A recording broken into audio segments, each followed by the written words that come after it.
سب سے پہلا گھر جو لوگوں کی عبادت کرنے کے لیے مقرر کیا گیا تھا وہی ہے جو مکے میں ہے، بابرکت اور جہان والوں کے لیے موجب ہدایت۔ اس میں کھلی ہوئی نشانیاں ہیں، جن میں سے ایک ابراہیم کے کھڑے ہونے کی جگہ ہے۔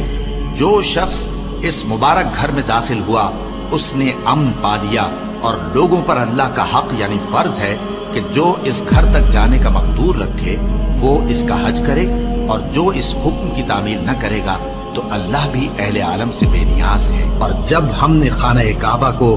لوگوں کے لیے جمع ہونے اور امن پانے کی جگہ مقرر کیا اور حکم دیا کہ جس مقام پر ابراہیم کھڑے ہوتے تھے اس کو نماز کی جگہ بنا لو، اور ابراہیم اور اسماعیل کو حکم بھیجا کہ طواف کرنے والوں اور اعتکاف کرنے والوں اور رکوع کرنے والوں اور سجدہ کرنے والوں کے لیے میرے گھر کو پاک صاف رکھا کرو۔ بے شک کوہ صفا اور مروہ اللہ کی نشانیوں میں سے ہیں، تو جو شخص خانہ کعبہ کا حج یا عمرہ کرے اس پر کچھ گناہ نہیں کہ دونوں کے درمیان چکر لگائے،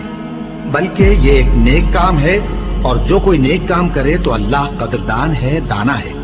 اور اللہ کی خوشنودی کے لیے حج اور عمرے کو پورا کرو، اور اگر راستے میں روک لیے جاؤ تو جیسی قربانی میسر ہو کر دو،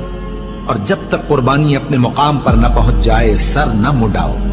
اور اگر کوئی تم میں بیمار ہو یا اس کے سر میں کسی طرح کی تکلیف ہو تو اگر وہ سر منڈا لے تو اس کے بدلے روزے رکھے یا صدقہ دے یا قربانی کرے۔ پھر جب تکلیف دور ہو کر تم مطمئن ہو جاؤ تو جو تم میں حج کے وقت تک عمرے سے فائدہ اٹھانا چاہے وہ جیسی قربانی میسر ہو کرے، اور جس کو قربانی نہ ملے وہ 3 روزے ایام حج میں رکھے اور 7 جب واپس ہو، یہ پورے 10 ہوئے۔ یہ حکم اس شخص کے لیے ہے جس کے اہل و عیال مکے میں نہ رہتے ہوں۔ اور اللہ سے ڈرتے رہو اور جان رکھو کہ اللہ سخت عذاب دینے والا ہے۔ حج کے مہینے معین ہیں جو معلوم ہیں، تو جو شخص ان مہینوں میں حج کی نیت کر لے تو حج کے دنوں میں نہ عورتوں سے اختلاط کرے، نہ کوئی برا کام کرے اور نہ کسی سے جھگڑے، اور جو نیک کام تم کرو گے وہ اللہ کو معلوم ہو جائے گا۔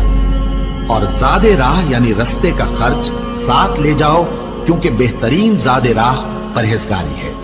اور اے اہل عقل مجھی سے ڈرتے رہو،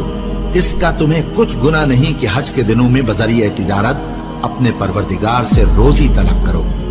اور جب عرفات سے واپس ہونے لگو تو مشعر حرام یعنی مزدلفہ میں اللہ کا ذکر کرو، اور اس طرح ذکر کرو جس طرح اس نے تم کو سکھایا، اور اس سے پیشتر تم لوگ ان طریقوں سے محض ناواقف تھے۔ پھر جہاں سے اور لوگ واپس ہوں